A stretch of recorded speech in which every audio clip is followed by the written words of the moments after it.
case of Adam Strong. Adam Strong was born in 1972 in Cornwall, Ontario, Canada. Very little is known about his family and upbringing. He never got married and didn't have any children. Strong worked at a local gas station and also as a security guard on a movie set. People who knew him described him as eccentric and arrogant, believing he was smarter than others. He enjoyed arguing and trying to prove his point until others agreed, but he wasn't typically aggressive.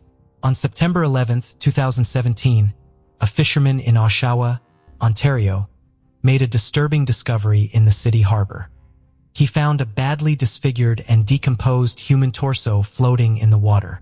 The fisherman immediately reported his finding to the police, who retrieved the remains and sent them to forensics for analysis. Due to the body's severe decomposition, experts had a hard time identifying it. The torso was missing limbs and a head, and its internal organs were gone. The only clues about the victim were that she was a young woman between 18 and 25 years old. Her fingerprints, dental records, and distinguishing features couldn't be used for identification. A partial tattoo on her neck was visible, but its design was impossible to determine due to decomposition. As a result, a DNA analysis was the only remaining option, but no matches were found in the existing database. The police then began investigating cases of young women who had gone missing in recent months. In November 2017, nearly 2 months after the discovery, authorities identified the body as 18-year-old Rory Hatch, a high school student who had vanished in mid-August. She was several weeks pregnant at the time of her disappearance. Divers searched the harbor and nearby Lake Ontario shoreline, but no other body parts were found. The time and cause of death remained unknown. Experts examined the body and found numerous severe injuries inflicted while Rory was still alive, suggesting she had been tortured over a long period before her death. This discovery led to a major breakthrough in the investigation. For months later, an unexpected twist emerged. In December, the Wood family moved into a house at 19 Macmillan Drive, Oshawa, where they noticed an unpleasant smell. Their downstairs neighbor, 45-year-old Adam Strong, assured them it was just a minor plumbing issue that he would fix soon. The neighbor tried to be friendly and polite, but there was something unsettling about him. When David's wife tried to welcome him with homemade cookies, he refused to let her enter his apartment, instead stepping out into the hallway and quickly closing the door behind him. In that brief moment, she caught a glimpse of his living space, which was in disarray, and was overwhelmed by the foul smell inside. Adam took the cookies, thanked the neighbor, and quickly excused himself. Later, when they crossed paths in the yard, he apologized for not inviting her in, explaining that he was about to start renovations and his apartment was not presentable at the time.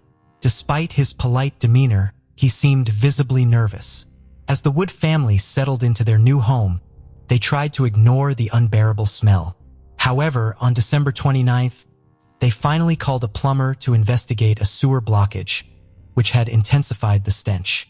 Although the issue seemed minor and easily solvable, the discovery the workers made in the pipes was shocking, even to experienced forensic experts. Human body parts had been found. Sean Fenn, a plumber, and his partner were called to the Wood family's apartment to fix a clogged refrigerator drain.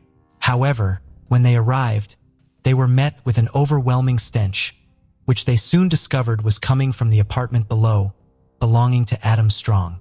Upon entering Strong's apartment, the smell intensified, becoming almost unbearable.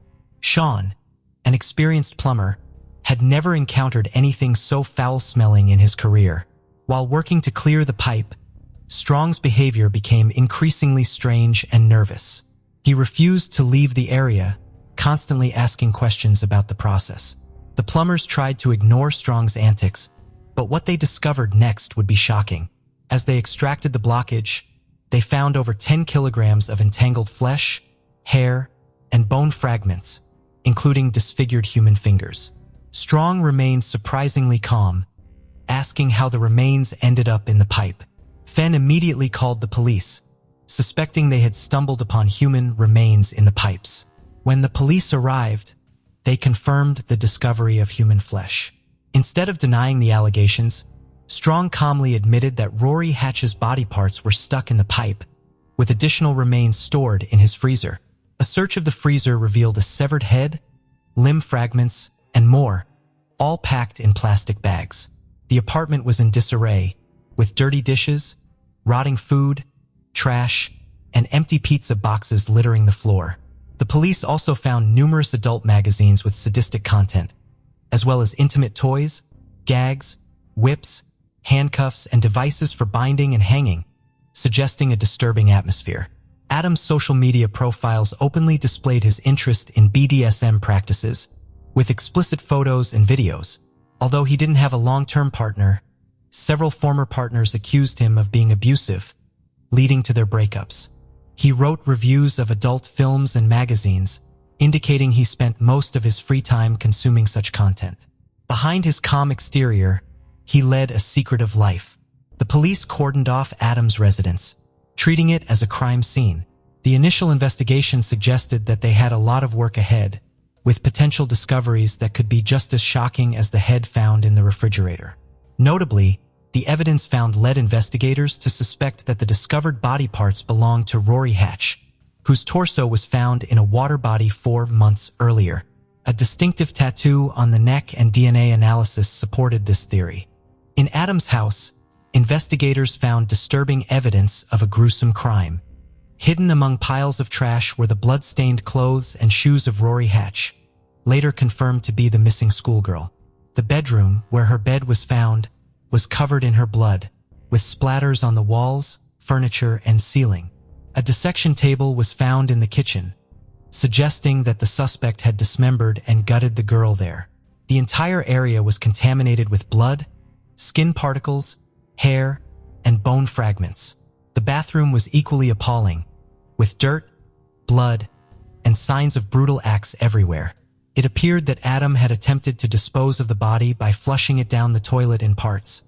But when this failed, he tried to fix the blockage himself. A large collection of sharp weapons was also found in the house, likely used to dismember the girl's body. Rory Hatch was born in 1999 to a single mother, Shannon Dion. Despite her father's absence, Rory grew up in a loving environment, thanks to her mother and grandmother. Her family had a unique background, with her maternal grandfather founding a motorcycle club and being a skilled boxer with ties to the criminal underworld. Rory had a peaceful and carefree childhood, excelled in dance, and was an award-winning student. At 13, she received an award as the best cadet of the year in her local army unit. However, her life took a dramatic turn at 15 when she got introduced to drugs by a friend and became dependent. She began associating with questionable individuals, neglected her studies, and eventually stopped attending school altogether. For about a year, Rory's family tried to get her help for her addiction, but she would relapse every time. At 17, she ran away from home and turned to prostitution to support her drug habit. Then, her mother got her into a specialized program for teenagers with addictions, which forced her into treatment. This time, the efforts paid off and Rory was able to get back on track. She got a job, studied remotely, and eventually earned her high school diploma. She started planning for college and began a serious relationship with a boy named Anthony. In June 2017, Rory told her mother that she was pregnant and planned to keep the baby. However, Rory's mother didn't know that her daughter had started using drugs again. Rory met with Constable Christopher Crane at a shopping center in mid-August. He had been monitoring her for 18 months to keep her away from negative influences. During their meeting, Rory confessed that she had started using drugs again and lost her job a month prior, often exchanging sexual favors for money or drugs. Constable Crane was deeply disturbed by her revelation and promised to help. He stepped away to make an urgent call to arrange for her hospitalization. However, when he returned, Rory was gone, and the constable was unable to find her. The next day, Rory's mother and uncle took her to the hospital after finding her incoherent due to substance use. They left her in the emergency room queue and stepped out for about an hour. When they returned, they were shocked to discover that Rory had vanished. And sadly, she was never seen alive again. A review of hospital surveillance footage showed that Rory simply got up and left the hospital on her own. Her family reported her missing the next day, but despite an extensive search effort and widespread social media attention, no one was able to find her. It's likely that her addiction led her to seek out drugs at Strong's house, where she may have exchanged sexual favors for them. After Adam alerted the police to the location of the remaining body parts, an investigation was launched. Investigators expected him to cooperate, but instead, he became unresponsive and refused to answer questions at the police station. He remained calm and denied any wrongdoing. Because there was no direct evidence linking him to the girl's murder, Adam was only charged with desecrating a body. His lawyer's efforts to secure bail were unsuccessful, and he was held in jail awaiting trial. The investigators struggled to find an effective approach to questioning him, trying to elicit an emotional response that might provoke a confession. Strong was evasive when questioned about Rory's presence in his house and what he did to her, but openly discussed his fondness for bladed weapons and extensive knife collection. A thorough search of Adam's house uncovered a dirty hunting knife with dried skin fragments that appeared human in a hidden closet. Although the DNA from the knife didn't match Rory's, it belonged to another individual. It took several months to identify the owner of the DNA, but by July 2018, it was established that the traces on the weapon belonged to Candace Fitzpatrick, a woman who had vanished about 10 years prior. Candace Fitzpatrick shared similarities with Rory. Both struggled with substance abuse and legal issues, grew up in troubled families, and had a history of running away from home for months at a time. To survive, she would live with acquaintances and exchange sex for food and drugs. Born in 1989, Candace was 18 when she disappeared. Her family didn't notice her absence initially and only reported her missing almost 2 years later, by which time all leads had gone cold. Candace's life and social circle led many to believe she could have ended up anywhere. Her parents thought she had run away and held on to the hope that she would return. However, in 2018, the news from law enforcement crushed their hopes of ever seeing their daughter alive again. It's worth noting that both victims of the suspect were the same age and looked almost identical, like sisters. This led people to believe that the police had caught a serial predator. When questioned about the second woman, the suspect unexpectedly agreed to cooperate in exchange for better living conditions. He wanted a private cell, a large TV, internet access, and specific meals. Law enforcement officials were outraged by his demands, but they relented to get the information. Adam began his story by talking about his difficult childhood, including how he was abused by his stepfather from the age of 5. He also described how he started torturing and killing animals from the age of 7, finding physical pleasure in these acts. When the conversation turned to Rory, Adam Strong described in detail how he had dismembered her, seemingly taking pleasure in it, but claiming he only did so because she had died from an overdose. However, the police did not believe him, and he was unable to convince them of his story. When questioned about Candace, who had disappeared 10 years prior, Strong was surprised the police knew about her. He tried to find out how they had discovered his secret, and when told about human flesh stuck to an old knife, he became somber and regretful for not taking better precautions to cover his tracks. Strong admitted to meeting Candace but denied killing her. However, the evidence gathered did not support his claim. In an attempt to gain sympathy, he inadvertently incriminated himself. The police informed him that Rory was pregnant at the time of her death, which Strong vehemently denied. The detectives realized that Strong would argue endlessly to prove his point, so they decided to provoke him into revealing more than he intended. They insisted that the victim was pregnant, and Strong, trying to prove otherwise, described in detail how he had examined Rory's reproductive organs and felt a pulsation, leading the police to believe that she might have still been alive during the attack. Later, Strong tried to deny everything, but his statements had been recorded on camera and were presented in court. He refused to disclose what he had done with Candace's body, and her remains were never found. The detectives were unable to learn about any other possible victims. During one of the last interrogations, Strong callously stated that he would like his condolences to be passed on to Rory's parents. At the trial, his lawyers argued that Strong was mentally ill and unable to be held responsible for his actions. However, a psychiatric evaluation determined that despite certain disorders, Strong was aware of his actions and could be held legally accountable.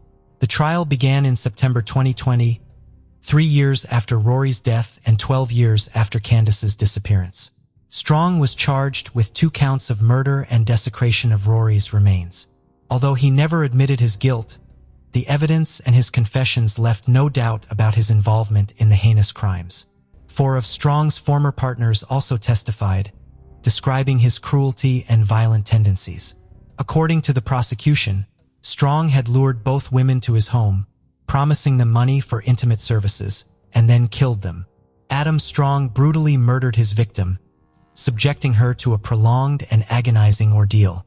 He likely killed her out of fear that she would report him to the authorities. On September 4th, his mobile phone signal was detected near the city harbor, where he had dumped the victim's torso, hoping the current would carry it away. In April 2021, Adam Strong was convicted of murdering Candace Fitzpatrick and Rory Hatch, as well as desecrating Hatch's remains. He received a life sentence without parole. However, Strong showed no remorse, stating in his final remarks that his prison cell was an improvement over his previous living conditions. 6 months into his sentence, Strong unexpectedly revealed the location of his first victim's remains. The police followed his directions, and after several months of searching, they discovered human bones. DNA testing confirmed that the skeleton belonged to Candace Fitzpatrick, which was officially announced. Investigators believe that there may be additional victims in the Adam Strong case, possibly including at least one more woman. Notably, when Strong was initially arrested, his personal belongings were confiscated, including a chain with 3 rings. He later requested the items return, stating that the rings held sentimental value. Relatives of Rory and Candace later identified 2 of the rings as belonging to their dead daughters. However, the 3rd ring remains unidentified, sparking speculation about potential additional victims. Stacey Ruth Daniels, who would later be known as Stacey Castor, was born on July 24, 1967, in Clay, New York. She was the only child of Jerry Daniels and Judy Eaton. Little is known about the early years of the cheerful red-haired girl. Her mother, Judy, once mentioned that Stacey had big dreams for herself. She emphasized that Stacey was very intelligent and had confided in her that she dreamed of attending university and becoming a legal assistant or lawyer. Those close to Stacey described her as a shy young girl who found it difficult to start conversations but eventually managed to socialize at school gatherings or family events.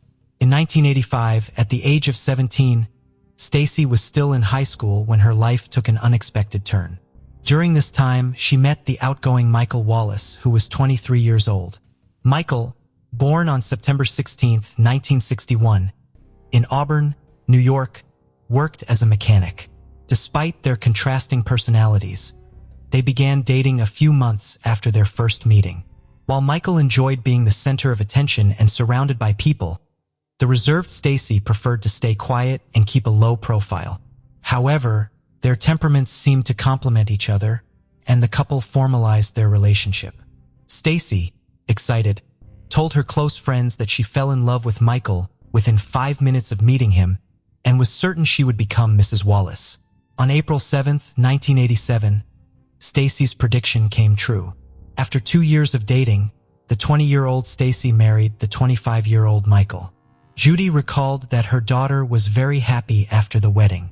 A year later, in 1988, the Wallaces welcomed their first daughter, Ashley. Instead of bringing them closer, the birth of their daughter began to distance Michael and Stacey. Within a few months, problems between the couple became apparent. Stacey, a stay-at-home mom, relied solely on Michael's income, which created financial strain with the arrival of another mouth to feed. 3 years later, in 1991, the couple had their second daughter, Bree. Rather than bringing joy, the new baby did not improve the tense family atmosphere. Stacey began accusing Michael of favoring their younger daughter, creating a family divide with 2 sides. Michael was closer to Bree, while Stacey formed a stronger bond with Ashley. It is unclear if the sisters' relationship was affected by their parents' preferences. Ashley and Stacey started having a relationship that was more like best friends than mother and daughter, a fact they both were very proud of. In the following years, the arguments between Michael and Stacy became more frequent, making the situation unbearable and leading to their separation. Rumors soon spread about the reasons behind their breakup. Stacy accused Michael of drug and alcohol abuse, allegations that were never confirmed. Others suggested that both were having extramarital affairs, a theory that also remained unproven. Friends of the couple attributed the distance to Stacy starting to work as an ambulance driver at night, while Michael spent all day repairing vehicles. Despite both having jobs, their financial problems persisted. Although they were separated, Stacy and Michael had not finalized their divorce, possibly holding on to the hope that things might improve between them. By the winter of 1999, Michael Wallace's family stated that he was considering legalizing his separation from Stacy. Amidst this marital crisis and the cold weather, Michael began to experience health issues. What started as a simple earache quickly escalated into a much more severe illness. Ashley later recalled that during this time, her father had trouble walking and speaking. She remembered seeing him sitting in the dining room drinking coffee when he suddenly started vomiting. He then lay down on the bed and fell asleep as if nothing had happened. Michael's discomfort persisted, leading him to seek medical attention. He told the doctors he felt lethargic. His sister was the first to notice something was seriously wrong with Michael's health. She observed his alarming deterioration during the family's Christmas gathering that year. Rosemary noted that Michael was coughing a lot and looked very swollen. A few weeks after the holidays, on January 11, 2000, Michael was found unconscious on the family home's couch. He was rushed to the hospital, where he died hours after being admitted. Ashley, who was 11 at the time, remembered the last moment she saw her father alive. She said Michael was lying on the couch making funny faces. Suddenly, he raised his arm in the air, then put it down and his arm just fell. Michael Wallace was 38 years old when he died. The medical report stated that he had died of a heart attack. Those close to Michael found it strange. He was a young and healthy man, with his only recent medical visit being for an ear infection. His sister disagreed with the doctor's conclusion that Michael had died of cardiac arrest. She claimed that before his death, Michael's skin had turned a deep purple from his head to his chest. When she requested an autopsy, Stacy refused. The grieving widow said she did not doubt the doctor's diagnosis and expertise. Stacy's refusal for an autopsy seemed reasonable, and Michael's sister put her suspicions aside. Michael was eventually buried in the local cemetery. In the following months, Stacy received all of Michael's financial assets, including a $55,000 life insurance payout. However, misfortune seemed to follow Stacy. 2 years later, on February 26, 2002, her father was hospitalized with what appeared to be a minor lung condition. Jerry responded well to treatment, and the doctors decided to discharge him. However, a few days after leaving the hospital, he died suddenly. Witnesses stated that Jerry collapsed after a visit from his daughter, Stacy. The autopsy report on Jerry's body concluded that he had died of natural causes. As Jerry's sole heir, Stacy decided to cremate his remains. After these two close deaths, the attractive redhead was determined to rebuild her life. It wasn't long before Stacy found the perfect candidate to give love another chance. Through her boss, the widow and mother of 2 girls met a divorced man named David Castor. David was born on June 12, 1957, in Syracuse, New York. He was one of 4 children born to Philip and Joyce Castor. He spent his entire life in the Liverpool area, where he established his refrigeration company, Liverpool Heating, which he directed and operated. David was also a longtime member of a 4-wheeler club and the Snow Pals snowmobile club. Stacy and David quickly began a relationship, and after a few months of dating, they married on August 16, 2003. From that date, she started using her second husband's surname. Initially, the couple seemed happy, but behind closed doors, their relationship was becoming difficult. The story seemed to be repeating itself for Stacy. According to people close to the couple, Stacy was uncomfortable with the close bond her new husband had with his son, David Jr., and his mother, Janice Poisson, David's first wife. To make matters worse, David did not get along with his stepdaughters. According to Ashley's later accounts, David was a bad stepfather who wanted nothing to do with her and her younger sister, Bree. David reportedly told the young girls that he had no intention of being their father, as he already had a son, which was enough for him. Ashley mentioned that there was tension often caused by her mother's new husband. Stacy also shared with some close friends the discomfort that permeated her home. She claimed that David was difficult with the girls, as he expected them to do everything he said without question. Despite these issues, Stacy maintained that her relationship with her husband was good. However, the reality was that their problems were pushing the marriage to a breaking point. The final straw for the Castors came on Sunday, August 21, 2005, when David planned a surprise getaway to celebrate their second wedding anniversary. Ashley had just started her first job and couldn't watch her sister Bree that night. Thus, the Castors' Sunday outing was canceled. This led to a 7-hour argument in the garage. Afterward, David took a bottle of alcohol and locked himself in a room. The next day, Monday, August 22nd, Stacy was still upset, so she went to work without entering the room where David had spent the night. At the office, Stacy called 911, expressing her concern for her husband, whom she had last seen the previous day after he locked himself in a room following a marital fight. The police arrived at the house shared by the couple and Stacy's daughters. The officers knocked on the bedroom door, but there was no response. They broke down the door and found David motionless, realizing immediately that he was dead. Initially, it was thought that David had taken his own life. However, during a routine inspection of the house, officers found a dropper in the kitchen trash, which seemed unusual. They then discovered 2 half-full glasses on the nightstand beside the bed where David lay. One contained a bright green liquid identified as antifreeze, and the other had cranberry juice. Under the bed, they found a container of antifreeze, a substance used to cool vehicles. Due to its high toxicity, it is considered very dangerous and is forbidden to ingest. It has a sweet smell and taste that attracts animals and sometimes children, so it must be stored carefully and disposed of properly to prevent accidental poisoning. The main ingredient in most antifreezes is ethylene glycol, a deadly toxin that converts into oxalic acid in the body, which enters the kidneys and crystallizes. Symptoms include weakness, nausea, seizures, tremors, lack of coordination, excessive thirst, rapid heart rate, and paralysis, often resulting in death. Detectives took the evidence from the room where David died for forensic analysis. Tests revealed fingerprints on the glass containing antifreeze that matched Stacy's. The positioning of the prints suggested that the widow had held the glass to David's mouth. DNA from David was also found on the dropper discarded in the trash and on the antifreeze container. Besides the scientific evidence, David's family and friends rejected the notion that he had taken his own life. Those who knew him, including his ex-wife Janice, dismissed the idea from the start. Additionally, investigators found it illogical that someone would drink poison and then dispose of the dropper in the trash.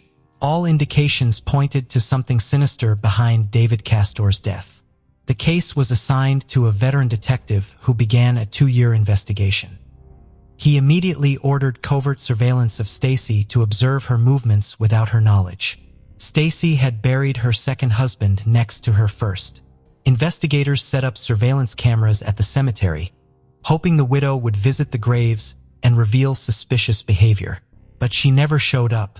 The detective also discovered that the deaths of Stacy's first and second husbands had distinctive similarities. According to their families, Michael and David had always been in good health, with no history of depression. However, some members of the investigation department wanted to close David's case as a self-inflicted death, while others wanted to continue the investigation. The only way to move forward was to revisit Stacy's past and investigate Michael's death, which involved exhuming his remains. Detectives obtained a court order to exhume Michael's body and conduct an autopsy. The forensic examination revealed crystals of antifreeze in the remains. It became clear to investigators that Stacy had killed both her husbands using the same method, a lethal dose of antifreeze. When the police interviewed their prime suspect, they were surprised. One of the detectives showed Stacy a photo of the nightstand and asked if the contents she poured into one of the glasses were cranberry juice. She responded nervously, mentioning that she had poured antifreeze but mispronounced the name of the substance. She had inadvertently uttered the word that would condemn her. Her brain hadn't lied. By the time Stacy realized her mistake, it was too late.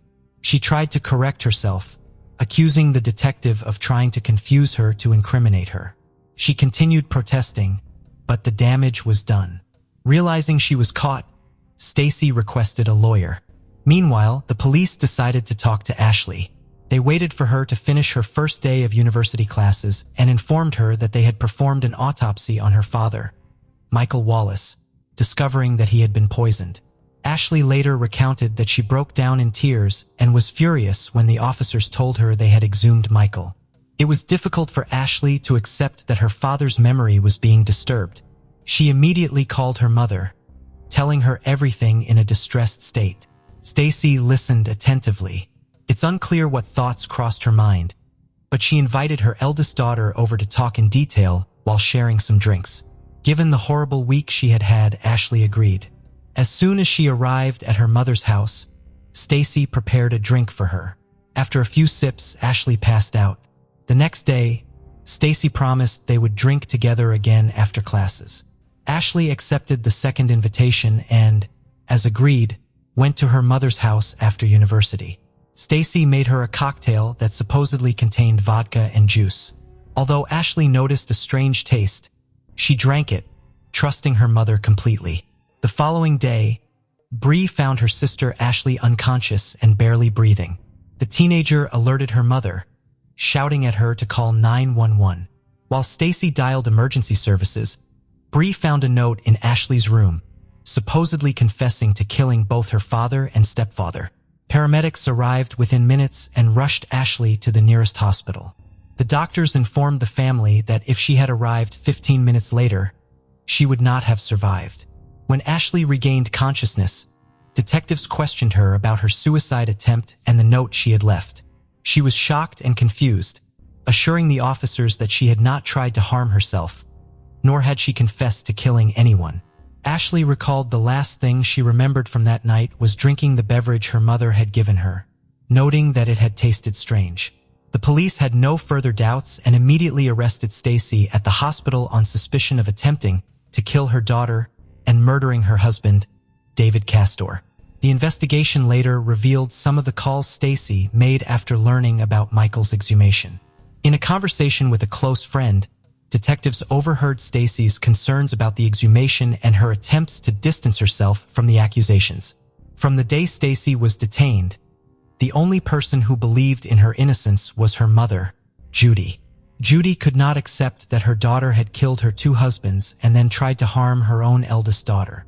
She continued to blame anyone else for the crimes. On December 20th, 2007, Stacy was charged with second-degree murder, second-degree attempted murder, and conspiracy to present a falsified will. This last charge was because she had tried to alter David's will to exclude his eldest son, David Jr., from his first marriage. On September 25th, 2008, 3 years after David's tragic death, the judge ruled that Michael's death could be presented as evidence in the trial. Stacy had hired a defense attorney who argued that Ashley was responsible for David's death and had also attempted to take her own life. On January 12, 2009, Stacy Castor's trial began. She faced an initial sentence of 25 years to life in prison. The jury heard testimony from over 50 witnesses and deliberated for 3 days. From the first day of the hearings, Stacy maintained that she was innocent of all charges. She claimed that David had taken his own life because he had been depressed for several days over his father's death and because they had argued the day before. A detective testified at the trial, detailing the results of the 2-year investigation. He explained that he had spoken with his colleagues about Michael's death to gather more information. They confirmed that there were certain similarities in the deaths of both husbands. He was told that when Stacy was interrogated before, she claimed Michael had various health problems. However, upon reviewing and consulting Michael's medical records, they found that the only significant issue he had in his 38 years was a hernia. During the trial, it was detailed that antifreeze poisoning is excruciatingly painful, indicating that both Michael and David likely suffered greatly in their final moments. A police officer highlighted that the forensic pathologist who performed Michael's autopsy after his exhumation reported finding antifreeze crystals in his remains. The detective also explained that in addition to surveillance cameras, they had wiretapped Stacy's phone. It was through one of these calls that they learned she had visited the cemetery a few days after Michael's body was exhumed. The county district attorney stated that investigations determined Ashley had consumed several cocktails prepared by her mother on September 12th and 13th, 2007. Ashley told them that the drinks tasted odd, and her mother gave her a straw to make drinking easier. She then felt dizzy and lay down. On the morning of September 14th, 2007, Bree found her sister nearly dead. When Stacy called 911, she told the operator that her eldest daughter had consumed alcohol and a significant number of pills. She also mentioned that Ashley had left a suicide note. The district attorney noted that the medical report on Ashley revealed a cocktail of various drugs, including Lexapro, had been crushed and mixed with vodka in her bloodstream. The jury was also informed that during her initial interviews, Stacy mispronounced the word antifreeze, and when they analyzed the supposed suicide note written by Ashley, they noticed the chemical name was misspelled in the same way. This led them to suspect that Stacy had written the note herself. This suspicion was confirmed by forensic computer examinations, which found 2 drafts of the letter in Stacy's deleted files. These drafts were created at times when Ashley was at university, ruling out the possibility that she had written them. Despite all the testimonies and evidence against her, Stacy continued to assert her innocence. She claimed that her only brush with the law had been a speeding ticket when she was 18. However, the most revealing testimony was yet to come. The prosecution called Ashley to the stand, whose declaration was devastating. She said she could not imagine that her own flesh and blood was sitting just feet away, claiming she had tried to take her own life. In a heated cross-examination, the prosecutor confronted Stacy with recorded phone calls obtained from the wiretap, as well as evidence extracted from her computer. The jury deliberated for 4 days. Finally, on February 5, 2009, Stacy Castor, 41, was found guilty of second-degree murder for the death of her husband, David Castor, as well as the attempted murder of her daughter, Ashley Wallace, and the forgery of David's will. A month later, she was sentenced to 51 years in prison and was incarcerated at a correctional facility for women. She would be eligible for parole at age 88. Stacy had no further contact with her daughters from the moment she was arrested at the hospital where Ashley was admitted. Despite the verdict, she continued to assert her innocence. In May 2009, during an interview for ABC News, she expressed her disbelief upon hearing the verdict. She described looking around, sitting down, and waiting for the moment to leave the courtroom. Before the ABC News cameras, she insisted she had not killed Michael or David and had not attempted to harm her daughter, stating she would never admit to something she did not do. For the television report, the reporter also spoke with Ashley, who declared that she hated Stacy for ruining so many lives but still loved her because she was her mother. Stacy appealed the guilty verdict. Her defense attorney spent nearly 2 years searching for evidence pointing to a different killer. Stacy suggested it was easy to blame wives for crimes against their partners but claimed children were also capable of such acts, pointing to news stories as evidence. She remained adamant that the truth would come to light, the evidence would prove her innocence, and she would eventually return home. But none of this happened. Judy visited her daughter every month in prison, maintaining Stacy's innocence. She also ceased contact with her 2 granddaughters. In an interview with ABC, Judy stated that if evidence ever emerged proving Ashley committed the crimes, she would apologize for the rest of her life. On the morning of June 11, 2016, after serving 7 years and 4 months of her sentence, Stacy Castor, dubbed the Black Widow by the media, was found dead in her cell at age 48. Authorities ruled out suicide. The autopsy revealed that Stacy had died of a heart attack. Ashley graduated from university with near-perfect grades. She and her sister continue to try to move forward with their lives. Regardless of the fact that there are fewer female killers than male, and irrespective of the motivations behind such crimes, the case of Stacy Castor gathered a series of circumstances that turned it into a scandal, capturing national attention for nearly a decade. The case of Chris Coleman, a former Marine, met his wife Sherry, an Air Force member, while serving in the military. Sherry instantly fell in love with Chris and knew he was the one. They got married before their first child, Garrett, was born, as they were devout Christians. After Garrett's birth, they had their second son, Gavin. Gavin was more energetic and mischievous, unlike his laid-back father and brother. Chris and Sherry were devoted parents who cherished their children. Sherry protected them fiercely, while Chris enjoyed every moment with them. When Chris left the military, the family moved to Waterloo, Illinois, where Chris worked as the head of security for TV evangelist Joyce Meyer. Joyce's luxurious lifestyle sparked controversy, with critics accusing her of exploiting her followers' fears. Chris's job was to protect Joyce from threatening letters and hate mail. He worked as her bodyguard and earned a substantial salary, providing financial security for his family. However, his frequent travels with Joyce put a strain on his family as he was away from home for long periods. His sons deeply missed him, and his wife Sherry felt overwhelmed, underappreciated, and burdened with household responsibilities. In October 2008, Chris went to Florida, where his wife grew up, and met with an old friend, Tara Lintz, who gave him a tour of the city. Days later, Chris received a disturbing email from an address called Destroy Chris, warning him that he and his family would be in danger if he continued to work for Joyce Meyer. The ministry received more threatening emails specifying a time and date for the potential attack on Chris's family. The emails seemed to have inside information on Chris's schedule, including his upcoming trip abroad. Chris told Sherry about the threatening emails he had been receiving, and on the following Monday, he reported them to the local police. As Chris often worked away from home with Joyce Meyer Ministries, the police offered to increase patrols around their house during his absences. But this did little to alleviate Sherry's fear for her family's safety. Sherry's concern was so great that she once asked a friend to stay with her while Chris was away, as she didn't feel comfortable being alone in the house. She emphasized that she would do whatever it took to keep her family safe.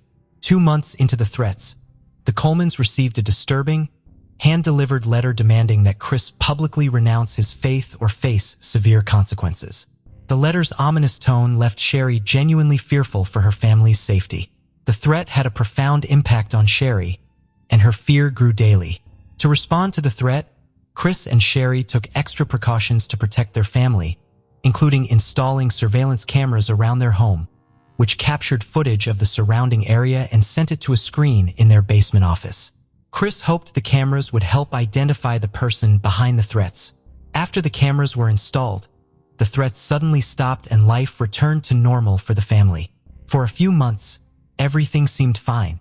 However, in April 2009, the family received another disturbing letter warning that Sherry's worst fears were about to come true. Chris was deeply disturbed by the letter's ominous tone.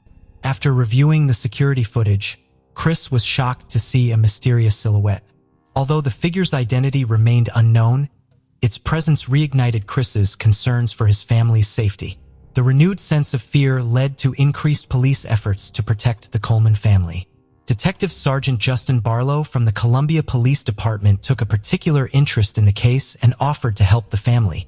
He set up video cameras to monitor the Coleman's driveway, but unfortunately, they did not catch the person behind the threats. On May 5, 2009, Chris went to the gym and then called his home phone to check on Sherry and the boys, making sure they were up and getting ready for school. Chris called for help, but no one responded. Concerned, he phoned his neighbor, Detective Justin Barlow, at 6:45 a.m. Chris told Barlow that he had left for the gym in St. Louis County around 5:30 a.m. and had been trying to reach his wife Sherry, but she wasn't answering her phone. Worried, Chris asked Barlow to check on Sherry and their sons. Barlow grabbed his gear, including his weapon, handcuffs, flashlight, and radio, and headed to the Coleman house. As he waited for backup to arrive, his priority was to make contact with Sherry and ensure everyone's safety. With a mix of hope and unease, Barlow approached the door and knocked firmly, hoping someone would respond. When Detective Justin Barlow arrived at the Coleman home, the eerie silence and darkness made him feel uneasy. The lack of movement and lights inside the house heightened his sense of unease. Minutes later, a patrol vehicle arrived with another officer to assist him. The second officer went to the back of the house to try to see or communicate with Sherry or the boys through a window or door. Instead, he found signs of forced entry into the basement, which immediately grabbed Detective Barlow's attention. He became deeply concerned for Sherry Garrett and Gavin's safety. Detective Barlow and the second officer decided to enter the house through the basement, announcing their presence as they went. But they received no response. During their thorough search of the basement, they found a disconnected video cable at the computer desk. This discovery led them to believe that the camera's digital video recorder was missing. Detective Justin Barlow and the second officer searched the Coleman home from the basement up, noticing a strong smell of aerosol spray paint that grew stronger as they climbed the stairs. On the main level, they found the walls painted with derogatory messages targeting Chris, Sherry, and their sons. 13 minutes after Chris called the detective, Chris returned home from the gym and was told to wait outside while the officers searched the house. He complied, sitting quietly on the porch without asking questions or trying to enter. Meanwhile, a third officer arrived and the three of them searched the rest of the house for Sherry and the boys. On the upper floors, they found more hate-filled spray-painted messages. When they reached the second story, Detective Barlow entered the bedroom of Garrett, the oldest son, where he appeared to be asleep. However, upon closer inspection, the detective realized that Garrett was dead, with no signs of life and a cold body. Ligature marks around his neck indicated that he had been murdered. Detectives' minds were shocked when they found Garrett's lifeless body. Next door, the second officer entered to check on Gavin and was horrified to discover the boy was also dead, strangled with ligature marks around his neck, just like his brother. The gruesome scene was made even more disturbing by an obscene message spray-painted on the bedsheets. In the master bedroom, the third officer found Sherry's lifeless body on the bed, her hair covering her face. It was clear she had been murdered. As the officer examined the room, he noticed Sherry's body had several bruises, indicating she had fought back and tried to defend herself. And her sons. After discovering the bodies of Sherry, Garrett, and Gavin, detectives including Justin Barlow heard Chris enter the house, having waited outside for news about his family. Detective Barlow took Chris outside to give him some privacy to process the news. However, as the reality of the situation sank in, Chris' reaction was intense. He felt sick, collapsed, and curled up into a fetal position, unable to contain his emotions. The shock of the brutal murders was too much for him to comprehend. Chris was in disbelief that his family had been taken away in such a violent manner. In desperation, he tried to reach out to his father, Ronald, telling him that something had happened to Sherry and the boys. Ronald immediately realized that Chris was in shock upon receiving the news. Ronald was stunned by the tragedy that had befallen his family. The shocking news of the murders of Sherry Garrett and Gavin spread quickly throughout the community of Waterloo, Illinois, where the Coleman family lived. As the neighbors learned of the tragedy, they were left devastated and terrified. Chris expressed remorse for leaving his family alone to go to the gym. But when asked if he had any idea who might have committed the crime, he claimed to have no clue. Nevertheless, Detective Barlow noticed several suspicious behaviors during the interview. One red flag was Chris' lack of curiosity about the details of his family's murder, which seemed unusual given the gravity of the situation. The detective noticed Chris trying to hide scratches on his arms during the interview, even using a blanket to conceal them despite the warm temperature. The scratches were suspicious because they suggested Chris had been in a physical struggle, similar to Sherry's fight with her killer. When asked about the scratches, Chris claimed they came from installing a satellite dish the day before. He denied having an affair during the police interview, but did admit to a close friendship with Tara, a cocktail waitress and high school friend of his wife's who lived in Florida.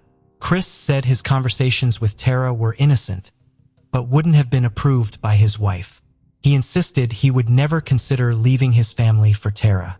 However, when detectives contacted Tara, her story contradicted Chris. She revealed that they had been having an affair since November 2008. Tara provided evidence from her phone and laptop, including emails, explicit pictures, and videos that exposed the true nature of their relationship. When detectives confronted Chris with the information Tara had provided, he admitted to seeing her more frequently than he initially told them. Further investigation revealed that Chris and Tara had a secret arrangement to meet at locations where Chris worked for Joyce Meyer. They would sneak away together, often to exotic destinations like Hawaii, to spend time together without their family's knowledge. Although Chris claimed that his relationship with Tara was not an affair, detectives found evidence on Tara's phone and computer that suggested otherwise. Tara had marked a wedding to Chris on her calendar, as well as planned vacations with him, indicating that she believed Chris intended to leave his family for her. The detectives were suspicious of Chris because the evidence contradicted his claim that his relationship with Tara was casual. Chris' father, Ronald, was shocked to learn about the affair, but he firmly believed that it was unrelated to the murders of Chris' wife and son. According to Ronald, Chris was a gentle person who was not capable of such brutal crimes. Ronald described Chris as a quiet individual who showed no signs of violence. However, the detectives thought that Chris' affair with Tara was a strong motive for the murders. Despite this, their initial investigation did not find enough evidence to charge Chris with the crime. After being questioned for 6 hours, Chris was released without being charged. Tara became a person of interest in the investigation, but she was eventually cleared as a suspect when it was discovered that she was in Florida on the morning of May 5, 2009, when the murders occurred. The Coleman family murders led to one of the largest murder investigations in Illinois history. A special team of 25 detectives was formed to catch the person who killed the Coleman family. They worked extremely long hours, often 20 hours a day, for 15 days straight, calling in experts to help with the case. One of their main goals was to find out who sent the hateful emails to Chris Coleman. They carefully looked at every threatening email sent to Joyce Meyer Ministries over the past year, which led them to investigate leads all over the country. The team tracked down and talked to every person who sent threatening emails, but none of them seemed to be responsible for the murder. A team of computer experts was then brought in to help investigate the crime. The detectives hoped they could find some digital evidence related to the murder. The computer experts started by looking at the email account, Dyrus. They found that the email address was created on November 14, 2008, just a few days before the first threatening email was sent. One surprising thing they discovered was that the death threats sent to Chris Coleman's family came from Chris's own computer IP address. The detectives thoroughly examined the spray-painted messages at the crime scene and compared them to Christopher Coleman's handwriting to gather evidence. They took photos of the messages and collected handwriting samples from Coleman, which were then sent to a specialist for analysis. The expert's comparison of the two samples revealed a match, indicating that Christopher Coleman had written the messages on his home's walls on the day of the murders. Further analysis identified the specific brand and color of spray paint used, Rust-Oleum Candy Apple Red. After learning that Chris Coleman had bought something from a hardware store just days before his family's murder, a detective contacted the store's manager. The manager confirmed the purchase and revealed that Chris had bought Rust-Oleum Candy Apple Red spray paint, the same type found at the crime scene. This discovery was crucial because it established a link between Chris and the murder. The timeline of the murder was also important. Chris initially claimed to have left his house around 5:45 a.m. on May 5, 2009, but the medical examiner determined that the murders occurred around 3 a.m., which meant Chris was at home when his family was killed. 2 weeks after the bodies were found, Chris Coleman was arrested and charged with 3 counts of first-degree murder. The prosecution argued that Chris's motivations were greed, selfishness, and narcissism, and that he wanted a fresh start, but his family was standing in the way. In April 2011, Chris Coleman stood trial for the murders of his wife, Sherry, and their 2 sons, Garrett and Gavin. The prosecution argued that Chris killed his family to be with another woman, Tara, as he would lose his well-paying job with Joyce Meyer Ministries if he divorced Sherry, since the organization does not condone divorce. Chris's defense attorney claimed that an intruder entered the Coleman's home on May 5, 2009, and committed the murders. However, 2 years later, on the anniversary of the murders, Chris was found guilty and sentenced to life in prison without parole, despite being eligible for a death sentence. The judge's decision was influenced by the recent repeal of the death penalty in Illinois, which would take effect a few months later. Sherry's loved ones wanted to keep her, Garrett and Gavin's memory alive and decided to raise funds for victims of domestic violence, a cause close to their hearts. Chad Brandon Amelia was born on September 27, 1991 in Santa Clarita, a city located north of Los Angeles, California. His father, Sean Amelia, an Irish construction supervisor, and his mother, Michelle, separated when Chad was just 5 years old. Despite their separation, they worked hard to ensure Chad had a happy childhood. According to those close to him, Chad was a kind young man with a bright smile and boundless energy. He had a great sense of humor and was always responsible and dedicated. His friends saw him as the big brother of the group, always looking out for them without expecting anything in return. Chad developed a passion for American football at a young age and played throughout his teenage years. He continued playing while attending Chico State University, where he studied accounting and eventually graduated. After graduation, Chad moved to an apartment in Thousand Oaks, part of the greater Los Angeles area, taking his dog, Athena, with him. He shared the apartment with a young man named Vinny Oliveira. Alongside working at an accounting firm, Chad was studying to obtain his Certified Public Accountant (CPA) certificate. However, his busy days left him with insufficient sleep at night, leading him to develop a habit of using cannabis to help him sleep. According to Vinny, Chad was often intoxicated when seen at the apartment. Chad didn't hide this from others, and even his parents were aware of his cannabis use. Although they didn't approve, they didn't see it as the worst thing he could be doing. Sean explained in an interview that Chad never smoked when visiting him because he knew Sean disliked. Sean considered cannabis a dirty substance with a foul smell that changed Chad's personality and decreased his motivation and concentration. Little did Sean expect that Chad's addiction to cannabis would dramatically change his life, all because of a woman he barely knew. Bryn Spoucher was born on January 25, 1991 in Chicago, Illinois. From a very young age, Bryn faced serious health issues that required numerous surgeries and strong medications. These medical procedures and medications severely deteriorated her hearing. At 4 years old, she began using cochlear implants to hear better and also learned to read lips. Her medical condition made her feel isolated and different from others. Throughout her schooling, she was often the only student with hearing loss and would hide her hearing aids to fit in and avoid teasing. As she grew older, she decided to turn this aspect of herself that once embarrassed her into a strength. Bryn pursued a doctorate in audiology at the University of Washington School of Medicine, graduating in the 2010s. She excelled in her field, with one professor stating that out of the thousands of graduate students he had taught, Bryn stood out as brilliant and none could surpass her. In August 2017, at the age of 26, Bryn moved to Thousand Oaks and secured a job as an audiologist at UCLA Health, a health system comprising various medical centers, including the David Geffen School of Medicine at UCLA. For almost a year, she lived in a rental apartment that didn't allow pets, so she had to leave her Siberian Husky, Arya, with her family in Illinois. It wasn't until April 2018 that she found a place where she could bring her beloved canine companion. Having Arya by her side again significantly improved Bryn's daily life, as she had trained the dog as a service animal 2 years earlier when Arya was just a puppy. Bryn often took Arya for walks at Kenaho Creek, a popular park in Thousand Oaks. It was there, at her favorite spot, that she met Chad in late April 2018. According to her account, Chad was the one who initially approached her. On several occasions when their paths crossed, the 26-year-old Chad asked for her phone number, but she declined each time. Eventually, Chad handed her his business card so she could text him if she ever wanted to meet up. That's exactly what Bryn did, and soon they began an informal relationship. They would go out to eat or hang out with friends, and once, they shared a bottle of Irish whiskey while watching their dogs play in the park.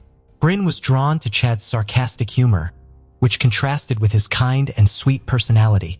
She expressed that although she wasn't sure they'd get along at first, she soon realized they fit together like puzzle pieces. On Sunday, May 27, 2018, the day before Memorial Day, Bryn went out drinking with some friends. Chad contacted her later, inviting her to visit. Around 10:30 p.m., the 27-year-old Bryn arrived at Chad's place with Arya. They spent time together, drinking a bit and chatting with Chad's roommate Vinny. Shortly after midnight, Chad took out his water pipe and loaded it with cannabis. He went out to the balcony to smoke alone, but Bryn soon joined him and asked for a hit. After inhaling, all she felt was a burning sensation in her throat, which made her cough. She told Chad that she had never had good experiences with cannabis, as she never felt its effects as others describe. Surprised, Chad loaded the pipe again with even more cannabis, encouraging her to try again to feel the effects. Bryn complied and smoked again. What happened next was so horrific it seemed like fiction. In the early hours of May 28th, the Thousand Oaks police responded to an emergency call made by Vinny. Something terrible was happening at the residence and they needed immediate help. When officers arrived, their body cameras captured the violent scene unfolding inside the apartment. Bryn had savagely attacked Chad with several sharp objects taken from the kitchen and then turned one on herself. The footage is so graphic it has not been released to the public. In an attempt to stop her, officers fired a taser 4 times, but Bryn seemed unaffected by the electric shocks. They then used their batons, striking her 9 times until she finally dropped the weapon. Bryn suffered 5 fractures in one arm and deep cuts on her neck, face, and right hand. She had also attacked her dog, Arya, who fortunately survived. Tragically, Chad was not as lucky. By the time police arrived, he was already lifeless on the floor with a total of 108 wounds across his body, as later revealed by the forensic report. Bryn was rushed to the hospital and immediately taken into surgery to save her life. The procedure was successful, and she was admitted to the same health center for recovery. Investigators wasted no time and questioned Bryn as soon as she regained consciousness, still intubated and unable to speak. She responded in writing, briefly recounting that she had told Chad she didn't want to smoke anymore, but he had forced her to do so. This response led detectives to believe that Bryn did not remember her actions, a revelation they decided to share with her a few days later. Once Bryn had sufficiently recovered from her injuries, she was arrested and charged with homicide. The aftermath of the incident impacted not only Bryn, but also her victim and their families. It was Chad's father, Sean, who had to break the tragic news to his ex-wife, Michelle. In an interview, the grieving father chose not to disclose how he delivered the news, as the memory was too painful to revisit. However, he did share that he requested the police allow him to personally inform Michelle, wanting to be there to console and support her. He recalled seeing the moment her soul shattered as he spoke the words. From that moment, Michelle fell into deep depression. Sean reflected that losing a child brings overwhelming guilt and makes one doubt if happiness is ever possible again. This was Michelle's experience compounded by her type 2 diabetes.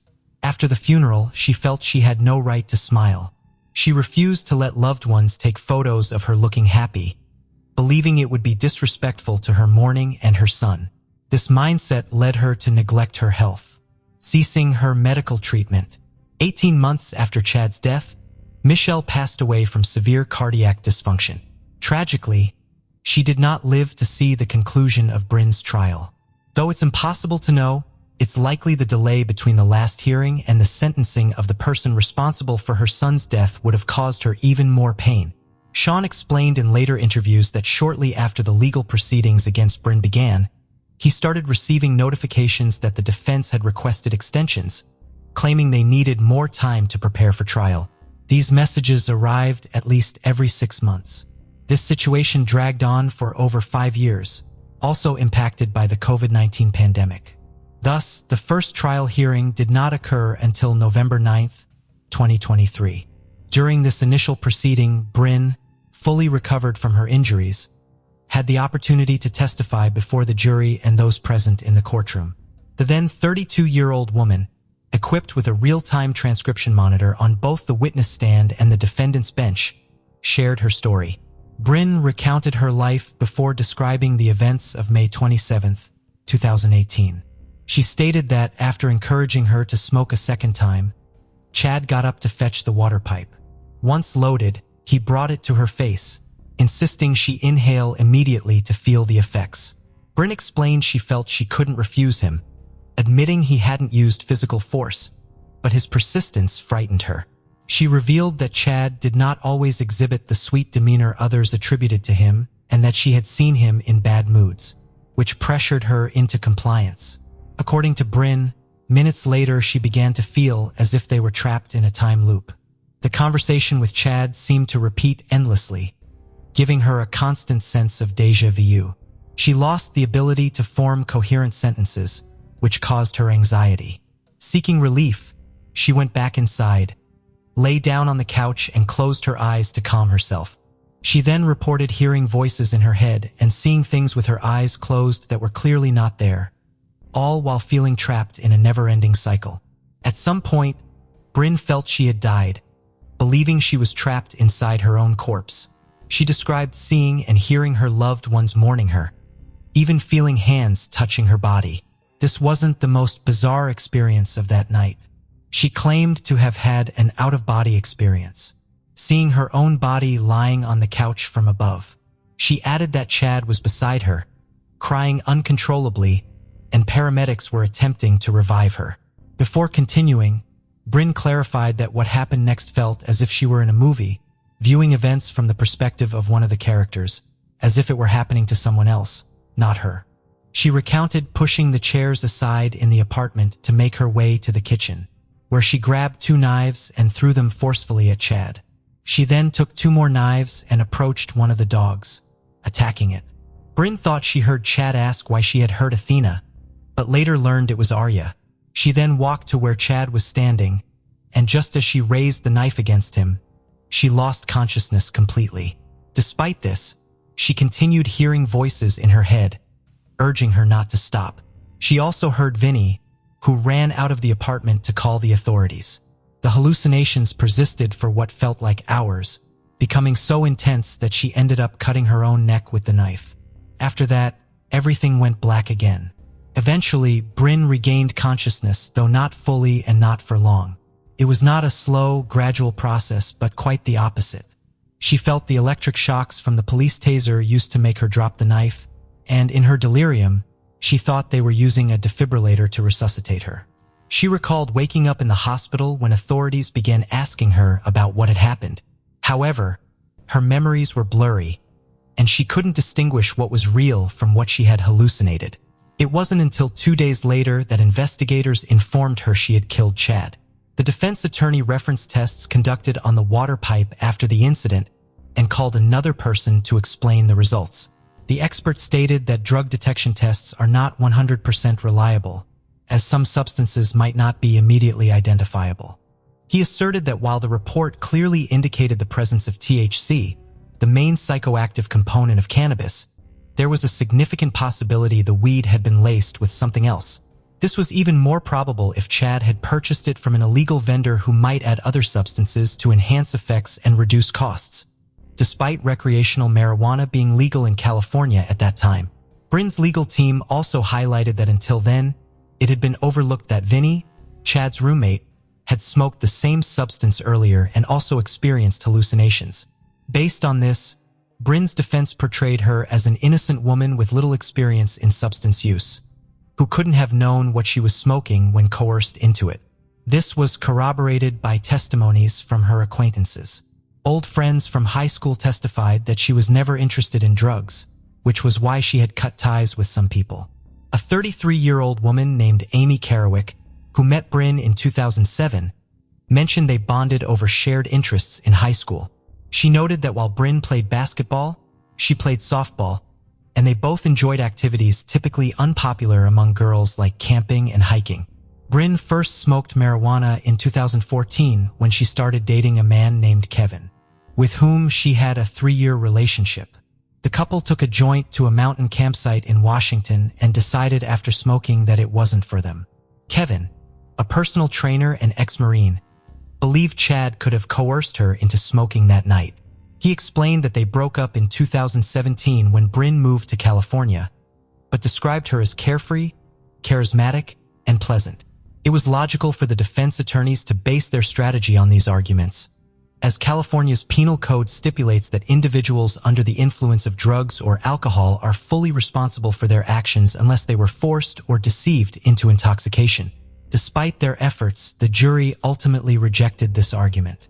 The statement Bryn had given to the police while still hospitalized became the primary issue facing the prosecutor and the defense. The accused had initially provided a written statement confessing that she had voluntarily taken the second hit from Chad's pipe. She claimed this document had been concealed from the prosecution for a time. Moreover, in one of the hearings, the prosecutor unveiled new evidence that could potentially turn the trial around. She portrayed Bryn in a starkly different light than the defense did, supporting her argument with a series of text messages exchanged in 2018 between Bryn and several friends. In these communications, Bryn referenced getting so drunk that she had to miss work the next day and mentioned consuming cannabis-infused foods. This served as a basis for the prosecutor to question not only Bryn's original statement, but also all her testimonies. The prosecutor emphasized that Bryn had not mentioned to investigators or doctors that she had been pressured or intimidated during most of her interviews. Bryn responded to both allegations. She explained that she tended to exaggerate her experiences when talking to friends, but had never been so drunk as to black out or miss work due to a hangover. She added that she had only been late to work once after a night out drinking. Regarding the interrogations, Bryn stated she hadn't shared all the information with the police in each interview because she assumed the detectives already knew everything after repeating the same answers multiple times. To counter the prosecution's claims, the defense hired mental health experts who determined that Bryn had not suffered from any mental illness, problems, or violent tendencies before the attack, suggesting that a marijuana-induced psychotic episode was the only explanation for her actions. This argument undermined the prosecutor's case, leading the jury to reduce the charge. On December 1, 2023, after 4 hours of deliberation, Bryn was found guilty of involuntary manslaughter instead of the initial charge of murder. The verdict was a shock to the victim's family and friends. On January 22, 2024, the day before the sentencing hearing, they gathered in front of the county government building, demanding a sentence fitting the severity of Bryn's crimes. On January 23, 2024, the courtroom was filled with spectators, journalists, and family members. The room was so crowded that staff had to place people in the jury box and even had some standing in the aisle. Amid sobs, Bryn took the stand one last time to apologize to Chad's family, especially his father, who had endured the ordeal without the support of Chad's mother. However, the most emotional moment of the hearing came when Chad's paternal grandmother read a statement she had written. The elderly woman addressed Bryn, expressing forgiveness for what she had done, adding that if she couldn't forgive her, God wouldn't forgive her either. After nearly 6 years of waiting, the judge sentenced Bryn to 2 years of probation instead of the 5 years in prison she faced after being found guilty in December 2023. As part of her punishment, she was required to complete 100 hours of community service to raise awareness about cannabis-induced psychosis. She was warned that violating the terms of her probation could result in imprisonment. Following the verdict, Sean criticized the judge for what he perceived as a biased decision influenced by the defendant's gender and race. He also expressed concern about the message this decision sent regarding marijuana use, feeling it gave consumers a green light to justify illegal actions. Lastly, he suggested that Bryn should be hospitalized for psychiatric evaluation to study her brain's unique chemistry, believing that the drug alone wasn't the sole cause of the alleged psychotic episode and hoping an investigation might clarify it. The prosecutor voiced her concerns about the precedent set by the judge's decision, describing the sentence as a mockery of the criminal justice system. She considered this case marked as involuntary manslaughter, one of the most atrocious and violent cases in her 29-year career seeking justice. The tragic end of Chad and the lenient sentence given to Bryn sparked a debate on recreational cannabis use. A famous forensic psychiatrist noted that the increasing acceptance of cannabis in society led to misinformation about its associated risks. He pointed to various studies showing a clear link between cannabis use and psychosis, though he admitted it doesn't occur in 100% of cases. As the legal system faced criticism for its handling of the case, society reflected on the risks associated with cannabis use, questioning whether marijuana is truly a catalyst for violence or merely a trigger among a broader set of circumstances or pre-existing medical conditions.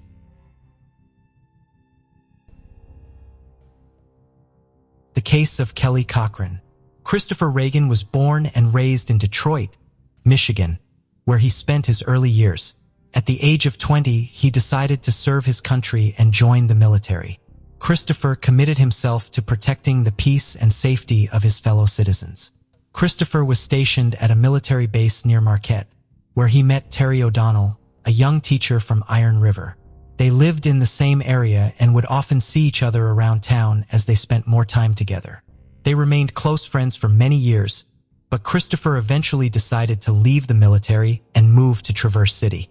Despite the distance between them, they continued to communicate regularly, and in December 2012, Christopher asked Terry to take their relationship to the next level. Terry and Christopher have known each other for many years. They find they have a lot in common. They decide to live together. Terry and Christopher choose Iron River as the perfect place for them to settle down. Christopher finds a job at a factory that makes parts for military ships, where he becomes a supervisor. However, after 2 years of living together, problems began to arise in their relationship. Unfortunately, they didn't make an effort to work through their issues, and it became clear that their relationship was coming to an end. Eventually, they made the difficult decision to go their separate ways. Despite the breakup, they were able to part on good terms and remain friends. After breaking up with Terry, Christopher realized that he couldn't live in her house anymore, so he decided to rent his own house. He felt that the town he lived in was too small, and he wanted a more dynamic city. Christopher began applying for jobs in various locations, sending out his resume in search of a new job. In October 2014, Christopher found a job in Asheville, North Carolina. As Christopher settled into his new life in Asheville, he contacted Terry on October 14th, telling her that he would be taking the day off tomorrow and looking forward to meeting Terry for a walk. However, on October 15th, Christopher did not contact Terry as planned. Terry became worried and tried calling him for several days, but he did not answer. She even contacted their mutual friends. 10 days after Christopher went missing, Terry filed a police report. The police accepted the report and told Terry that Christopher had probably moved to a new job in North Carolina and that he had started a new life and wanted to contact old friends. To avoid speculation, investigators conducted a thorough investigation. They identified Christopher's new workplace and contacted an employee to gather information. However, surprisingly, they found out that Christopher had not shown up to work in 10 days. The police then suspected that he might have been involved in an accident, given his frequent solo outdoor trips. The search for Christopher led investigators to the local woods where he was known to frequent. Trained search dogs were brought in to aid in the effort, but no signs of Christopher were found. Terry, concerned that Christopher may have been injured or in an accident, suggested searching his former apartment. The investigators agreed and visited the apartment where they were met with a scene of disarray. Clothes and belongings were scattered across the floor and closets were left open. Initially, they thought that Christopher might have simply been messy, but Terry disputed this, stating that Christopher was typically neat and organized. The detectives started to suspect a connection between the recent events and the crime. After investigating Christopher's home, they decided to expand their search. A thorough search of the neighborhood led them to find Christopher's car 8 miles outside Iron River near the city limits. The police found it unusual that the car was left there, suggesting it might have been abandoned unintentionally. After forcing open a door, they searched the interior and found nothing suspicious, only ordinary clothing. However, one of the officers noticed a small yellow piece of paper on the front passenger seat with a detailed route written on it. They decided to follow the route to see where it led. Although the paper did not specify an exact address, the directions were clear. According to Terry, Christopher, although familiar with the city of Iron River, did not know the local street names, so he wrote down the directions using landmarks such as bus stops and gas stations. Terry deduced from the detailed notes that this was Christopher's first time visiting the location. The detectives followed the route outlined on the paper, which led them to a nearby town and a specific house mentioned in Christopher's notes. When they arrived, They knocked on the door to gather information and Christopher's connection to the location. A man named Jason Cochran answered the door, and his wife Kelly was there.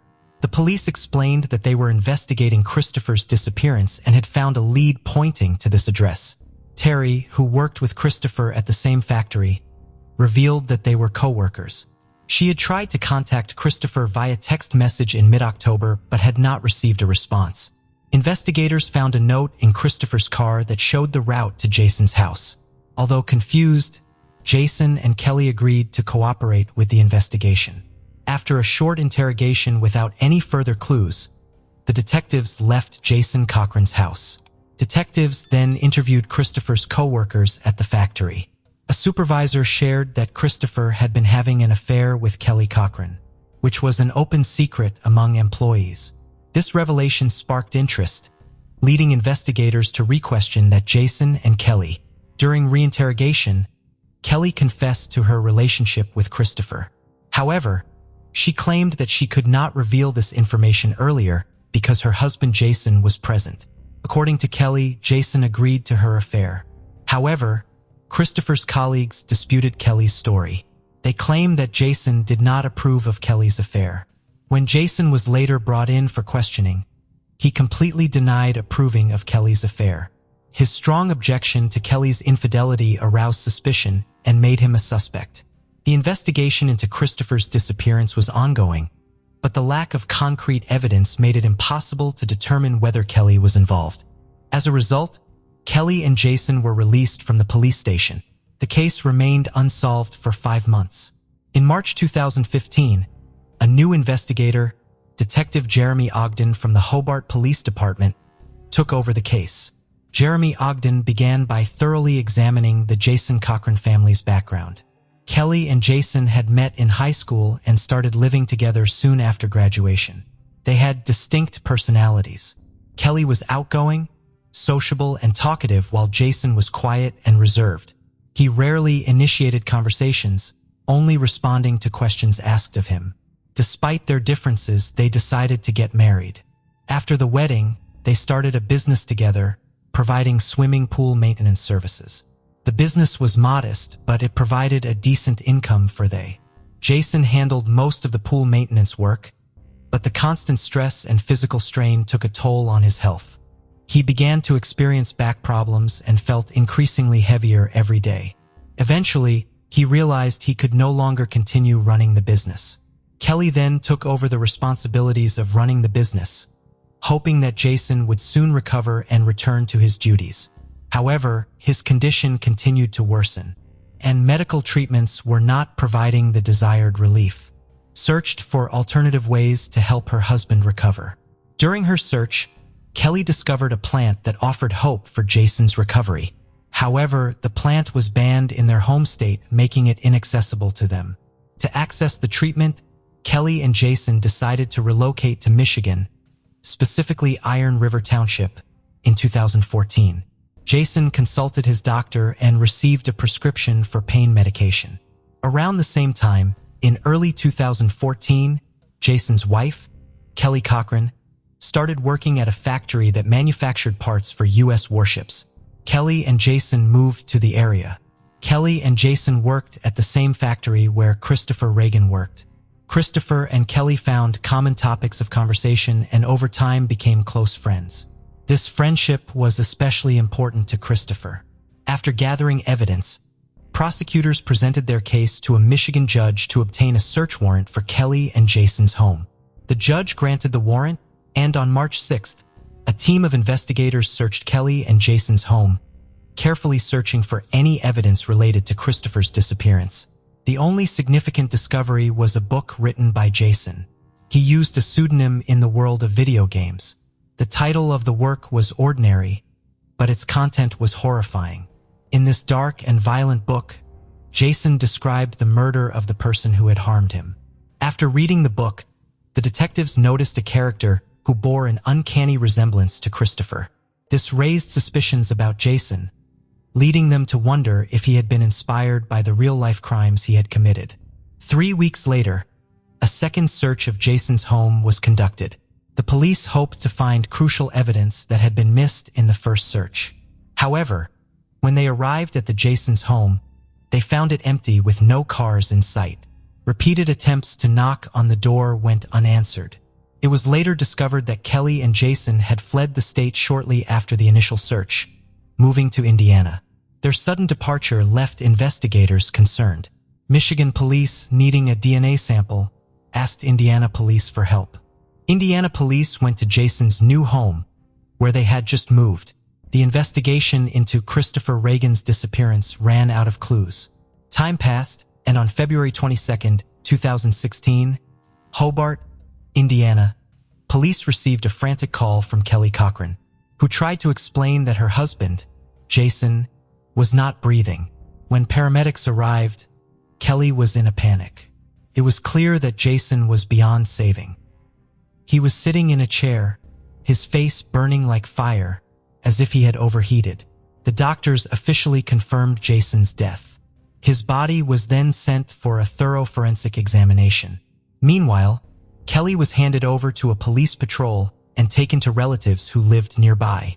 To piece together what happened, investigators thoroughly searched the Jason's new home. During the search, a police officer found a syringe at the foot of Jason in his wife's bed. Initially, investigators believed Jason's death was due to substance abuse. The medical examiner's report showed that Jason had multiple drugs in his system, but Jason's death was due to strangulation, confirmed by bruises on his neck and face. The focus of the investigation then shifted to Kelly Cochran, who appeared to be connected to both crimes. She was now considered the prime suspect in not only Christopher's disappearance, but also her husband's murder. On February 23, 2016, Kelly Cochran was summoned to the police station to answer questions about her husband's death. Under direct questioning and pressure from investigators, Kelly denied any involvement in her husband's death and Christopher's disappearance. She claimed that Jason's death was due to a drug overdose. Months later, investigators still lacked concrete evidence to convict Kelly. During the investigation, Detective Jeremy Ogden met Walter Hammerman, a close friend of Jason's. Kelly informed Walter of Jason's death, who then contacted the police. Walter shared his insights with investigators, saying he did not believe Jason's death was caused by drugs. He claimed that Jason had used herbs to relieve his chronic back pain. In March of the previous year, Jason confided in Walter about his concerns. Jason and Kelly were asked to go to Indiana because the Iron River police suspected them of being involved in Christopher's disappearance. This had a significant impact on Jason, leading to depression. Walter observed the notable change in Jason's behavior, with Kelly increasingly taking control over his life. Jason appeared to be constantly anxious, and he began to avoid social gatherings as soon as Kelly returned from work. As the investigation progressed, this information became a vital link.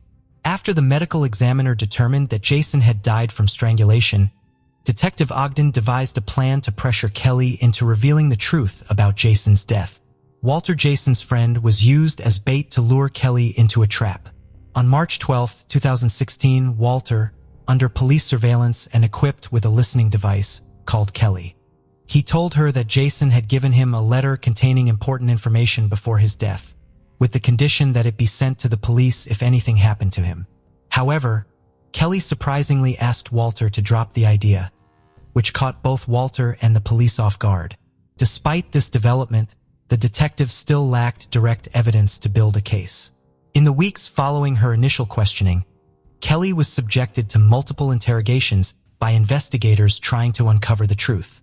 Despite their efforts, she continued to deny any wrongdoing.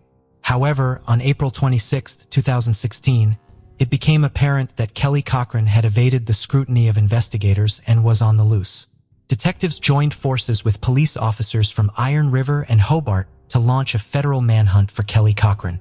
Walter Hammerman, who had cooperated with the police, was shocked and frightened by the news. He feared that Kelly might never be caught and could potentially harm him again. As the search for Kelly intensified, her phone went off, leading investigators to believe she was deliberately concealing her location. Kelly evaded police and fled to Wingo, Kentucky, over 6 hours away from Hobart. A detective notified the local authorities to exercise extreme caution if they found Kelly. Police in Wingo identified Kelly at her cousin's house on April 28th. Understanding that she posed a potential danger and was prone to attempting to escape, officers rapidly proceeded to the residence, avoiding advance warnings that afternoon and detaining Kelly on site. During the interview, Kelly revealed new details. That Kelly was deeply in love with Jason and wanted to leave the city life behind to start over with him. On October 13, 2015, Jason discovered Kelly's infidelity. Jason made a dark pact. The adulterer was obliged to kill his lover if the affair was exposed. Kelly claimed she had never taken this pact seriously, thinking it was just a joke. However, Jason was resolute and warned Kelly that if she didn't fulfill her end of the bargain, he would take matters into his own hands. Despite her reservations, Kelly reluctantly helped Jason commit a heinous crime. The next evening, October 14, 2015, Christopher arrived at Kelly's house, eager to spend a romantic evening with Christopher while her husband was away. Kelly had planned a fun evening, complete with dinner and intimacy. Kelly and Christopher had dinner together and then went upstairs to the house. Then Jason suddenly appeared. Jason rushed into the bedroom holding a rifle. Christopher immediately realized that he was in danger. Without hesitation, Jason shot Christopher in the head, killing him. Jason and Kelly then dragged the body down to the basement, where they began to dismember it with a hacksaw. Jason and Kelly cut Christopher's limbs and head off his body and placed the remains in several garbage bags. They then dumped the bags in the woods near Crystal Falls. To avoid suspicion, they drove Christopher's car away from the house. Kelly and Jason thoroughly cleaned the house to remove any evidence of the crime. Kelly was consumed by a deep-seated anger towards her husband, whom she blamed for ruining her chance at happiness with he she truly loved, Christopher. She couldn't forgive her husband for depriving her of the opportunity to be with him, and the pain and loss she felt lingered every day. Kelly's resentment towards her husband eventually turned to hatred, and she knew she could no longer live peacefully with him. An opportunity for revenge presented itself on February 22, 2016, when her husband complained of back pain. Kelly convinced him to let her give her an injection, but she deliberately gave him a dose that killed him. However, the medication didn't work as planned, and her husband was still breathing. Kelly then suffocated him by covering his mouth and nose with her hands. To ensure he was dead, she also squeezed his neck, which explained the bruises found on his body. After confessing to the crime, Kelly cooperated with the police to help them locate Christopher's remains. On May 18, 2016, Detective Jeremy Ogden led a team to a remote area near Crystal Falls to search for Christopher's body. A canine unit picked up the scent and led the team to a small hill where they found a human skull with bullet holes indicating a homicide. The team believed they had discovered Christopher's remains. Further examination of the scene yielded additional evidence, including a .22 caliber bullet, a broken firearm. Dental records later confirmed the victim's identity. This breakthrough finally solved the case that had haunted investigators for 2 years. Kelly Cochran was formally charged with the murders of Christopher and Jason Cochran in April 2016. On February 13, 2017, Kelly was brought to court in Michigan to face charges. The prosecutor argued that Kelly was the mastermind behind the crime and that she had planned and executed. The prosecution presented strong evidence, including Kelly's own confession, to support their case. However, Kelly told a different story. She claimed that her husband, Jason, was the one who had planned and committed the crime. According to Kelly, Jason was jealous and had been abusing her. On the day of the crime, Jason allegedly hid in the basement and surprised Kelly and Christopher, then shot Christopher in a fit of rage. Kelly also claimed that Jason had forced her to help him dismember the body by threatening to harm her.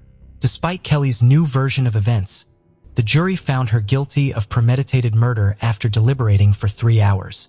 She was sentenced to life in prison without the possibility of parole.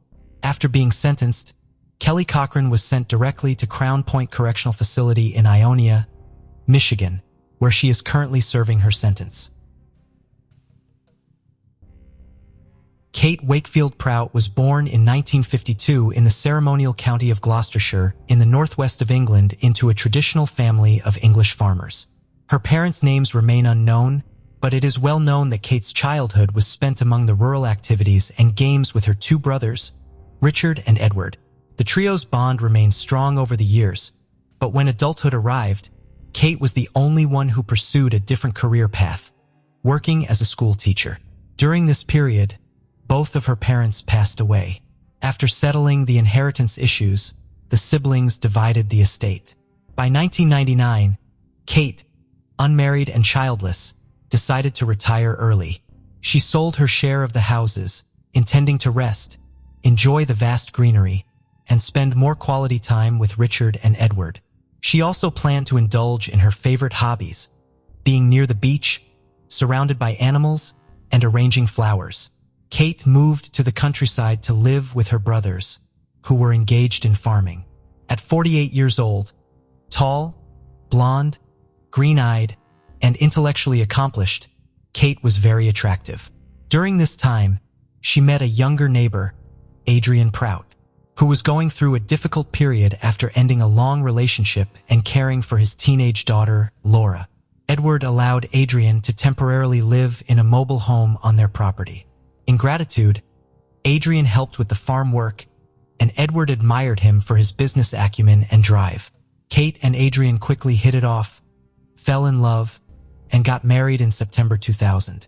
They bought a lovely house together but sold it 4 years later when they received an excellent offer. With the proceeds, they realized a dream by purchasing 115 hectares on the outskirts of Red Marley, DeVito, a beautiful area. In 2004, the couple moved to Red Hill Farm in Red Marley, investing a significant amount of $1.2 million. Plan was for Adrian to manage the farm, continue his piping business, and organize pheasant hunting events which were highly prized by wealthy British landowners. With Adrian's dedication and Kate's efforts in public relations and catering, their hunting events, which adhered to conservation rules to protect wildlife, became very popular. However, the harmony in their marriage began to falter when Laura, Adrian's 17-year-old daughter, moved in with them. Initially, the tensions were typical for having a teenager in the house. However, things worsened when Laura's boyfriend started spending a lot of time at their home. One day in 2006, prepared an elaborate lunch for the four of them, but Laura and her boyfriend decided to eat elsewhere at the last minute. Frustrated and at her wit's end, Kate confronted them with everything she had been holding back. The argument was so intense that Laura decided not to live on the farm anymore. This incident strained Kate and Adrian's relationship further, leading to frequent and heated arguments. The situation escalated to the point where Adrian, in a fit of anger, pushed Kate against a truck. Adrian pushed Kate with such force that she hit the metal siding of a truck. Determined to leave him, she packed a bag with her essentials and went to stay with her brother Richard. However, a few weeks later, they reconciled and Kate returned to Adrian. The peace was short-lived. On February 1st, 2007, Kate called her brother Richard again, revealing that Adrian had been arrested for domestic violence. During a brutal argument, plates were thrown, hitting Kate on the head, and the confrontation continued in the garden. It ended with Adrian holding her by the neck over an empty pool, threatening to drop her. Despite mutual accusations, there were no witnesses. After this terrifying incident, Kate stayed with Richard and his wife for a considerable time. During this period, she confided in them about Adrian's controlling and abusive behavior. She revealed that despite co-owning their property, Adrian withheld her share of the income, forcing her to rely on her pension for personal expenses. Realizing the marriage was over, Richard and his wife were unaware that Kate had remained in contact with Adrian. In fact, 2 months after the pool incident, Adrian convinced her to meet face-to-face. They reconciled that night, but the happiness was short-lived and the heated arguments resumed. Determined to protect her financial interests, Kate began documenting numerous details about her marriage in her personal diary, expressing herself in ways she had never done before. The summer of 2007 was tumultuous, and in an attempt to save their marriage, Kate planned a romantic trip to Italy, buying tickets for October. When Adrian backed out at the last minute, Kate invited her sister-in-law instead. Before leaving, Kate made arrangements to ensure Adrian was comfortable at home, including hiring a woman named Diane Bellamy to care for the dogs, plants, and day-to-day tasks. Upon returning, Kate suspected a clandestine romance between Adrian and Diane. Though Diane testified in court that it wasn't true, she admitted that Adrian had attempted to kiss her several times. One evening in late October 2007, while at a bar with friends and clients, Kate, inebriated, began airing her grievances loudly. She accused Adrian of having an affair and criticized Laura, Adrian's daughter. When Adrian tried to calm her, Kate slapped him in front of everyone. The party ended abruptly, and Kate spent the night at a neighbor's house. Following this incident, they seriously considered divorce. Kate sought legal advice and requested an updated appraisal of their shared property, which had significantly increased in value to $1.84 million.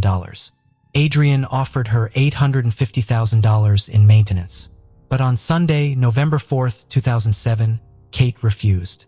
She stated that the only offer she would accept, being generous, was $1.13 million, which she felt was fair.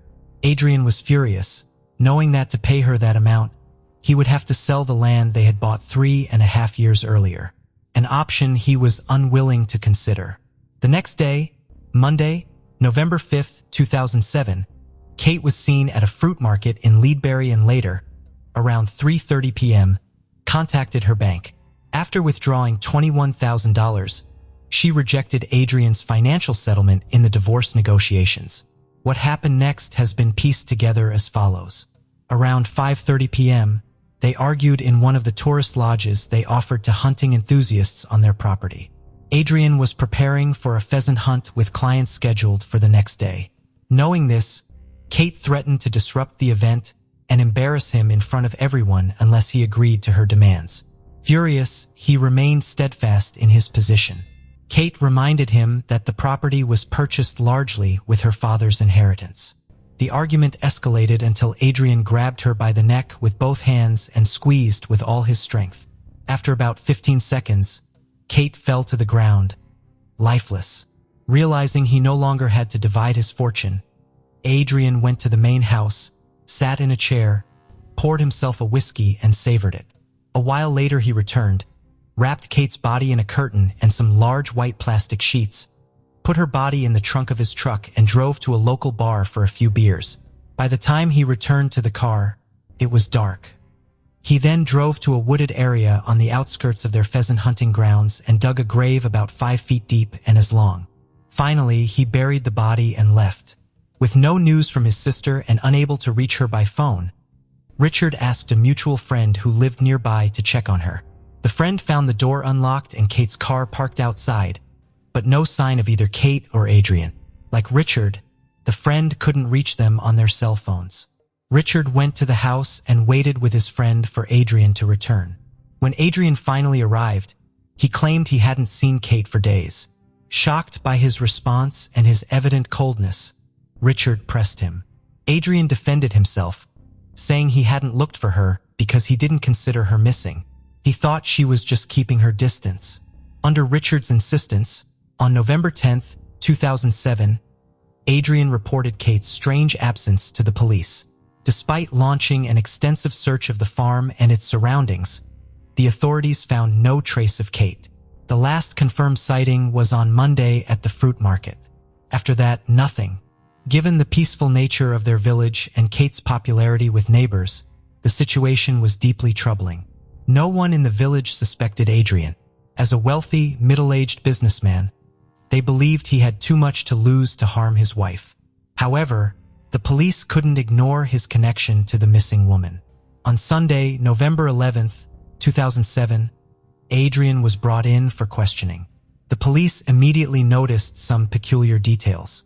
Simultaneously, a search of the couple's property revealed that Kate had left without taking anything.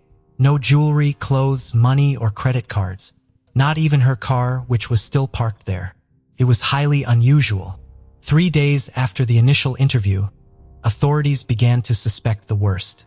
By then, they were considering several possibilities. The first was that Kate had left for some reason and after encountering harm, was unable to return or contact her family. The second was that she had left deliberately and didn't want to be found. The final, more sinister scenario was that a crime had occurred, either an abduction or something worse. This launched one of the largest search operations in Gloucestershire, involving over 60 officers. Additionally, the same trained dogs used in the search for missing British girl Madeleine McCann were deployed. Dozens of police officers combed the grounds while helicopters equipped with infrared cameras and tactical police divers scoured the ponds. To grasp the scale and difficulty faced by the search team, the estate spanned over 250 acres, equivalent to approximately 240 American football fields, each measuring 1.32 acres. And this was only a fifth of the cultivable land, which also included at least half the area covered by woodland. Initially, officers identified over 100 areas where a body could be buried, but ultimately ruled them all out. They also searched inside Kate and Adrian's home and around the property's perimeter using specialized dogs. Despite the challenges of searching without a body, the dog indicated a spot near the patio, which, according to its handler, suggested a body had been there at some point. This result strengthened investigators' belief that Adrian was the prime suspect. But without solid evidence, there was little they could do. Around this time, Diane ran into Adrian at a bar. Believing he was devastated like everyone else, she expressed her support.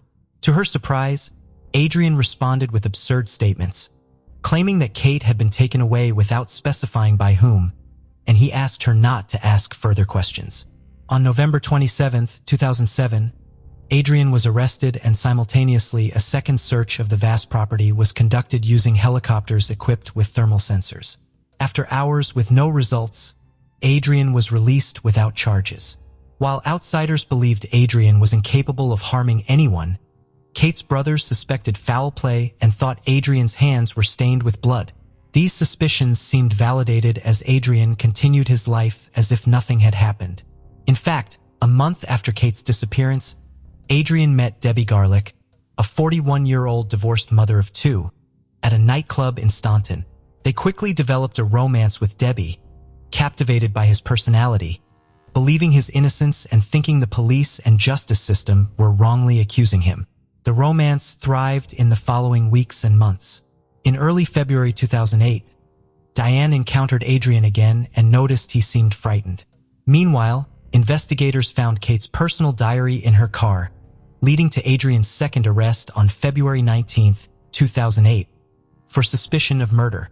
However, he was released on bail, and Richard and Edward begged him to confess what they believed was already obvious. Spring and summer passed, with each new season deepening the despair of Kate's loved ones, who watched in disbelief as the case seemed to dissolve without progress or answers. The stark contrast was Adrian's idyllic life with his now-fiancée Debbie. In February 2009, the police informed Adrian that he was no longer a suspect. Elated, he convinced Debbie to move in with him at the property he had once shared with Kate. However, 3 weeks later, on March 10, 2009, the police knocked on the door to arrest Adrian once more. Although he was jailed for a month, he was again released on bail. Unbeknownst to him, the investigation continued quietly, and shortly after, Adrian was formally charged with the crime. This did not prevent his relationship with Debbie from progressing. Released on bail, they got engaged in June of that year, and by then, Debbie was pregnant. Their daughter was born on January 7, 2010, after a scheduled delivery. Despite the looming criminal charges and the ugly suspicions surrounding Adrian, they maintained the facade of a happy family, with Adrian portraying himself as a good father and husband. The trial began on January 21, 2010, with Adrian proclaiming his innocence. Debbie attended the hearings, bringing their weeks-old baby. One of the testimonies was from Diane, who clarified that despite Kate's suspicions, there had never been any relationship between her and Adrian. Diane recounted how Adrian had tried to seduce her and detailed his strange behavior after Kate's disappearance. By the end of the third week, in a remarkable effort, the investigation officers convinced the jury that all evidence pointed towards Adrian. Consequently, in February 2010, Adrian Prout was found guilty of murder and sentenced to life imprisonment with a minimum of 18 years behind bars. The verdict also prevented him from profiting from Kate's will, which she had made in his name. Despite the conviction, Adrian's family, Friends, neighbors, and especially his fiancée continued to believe in his innocence. They clung to the idea that without a body, there was no crime or valid accusation. Supporters rallied to free him. Laura, Adrienne's eldest daughter, started a social media campaign, while Debbie's daughter from her first marriage did something similar, gathering nearly 500 signatures for his release. Debbie, holding their daughter, campaigned tirelessly and even offered a $14,000 reward for any information proving Adrienne's innocence, money she had inherited from her father. Desperate to clear her partner's name, Debbie convinced Adrienne to take a lie detector test. She challenged him, saying he had nothing to lose if he was innocent. Confident as always, Adrienne agreed, believing he could outsmart the machine. Debbie, hopeful for his release, hired polygraph expert who visited the prison in Lancashire. Adrienne appeared calm and confident, stating he was doing it for Debbie. However, Adrienne failed the test, and the expert informed him of the results. The expert then called Debbie, who was shocked and in disbelief. Debbie needed answers, so she visited Adrienne in prison to hear the truth from him directly. Still harboring a sliver of hope that it was all a misunderstanding, Debbie was devastated when Adrienne confessed the terrible truth. In shock, she listened to his pleas not to leave him but knew she had to be resolute. The burden and anguish were immense, but Debbie contacted the investigators and told them everything. The homicide detectives interrogated Adrienne again and finally obtained the long-sought confession. All that remained was to locate Kate's body. On Friday, November 18, 2011, authorities took Adrienne to the farm. Handcuffed, Adrienne led them to a wooded area within the pheasant hunting grounds and indicated where he had buried Kate. Despite the directions, the search was challenging, requiring ground-penetrating radar and search dogs. A forensic archaeologist also assisted in the delicate task. On the 5th day of digging, they found what appeared to be Kate's remains. Richard and Edward were the first to be notified, and although they were informed that formal identification was still pending, the news brought them a sense of closure. The doubts, anguish, and exhaustion they had endured for 4 years gave way to a feeling of relief. This relief grew when the forensic team confirmed the remains were indeed Kate's. The Gloucestershire police broke the news to the press and offered Richard and Edward a chance to speak about their harrowing experience over the past 4 years. Richard and Edward emphasized the difficulty of knowing who was responsible for Kate's disappearance while being unaware of the fate Adrienne had chosen for her. They expressed their only desire was to give Kate the rest she deserved and to move forward with their lives.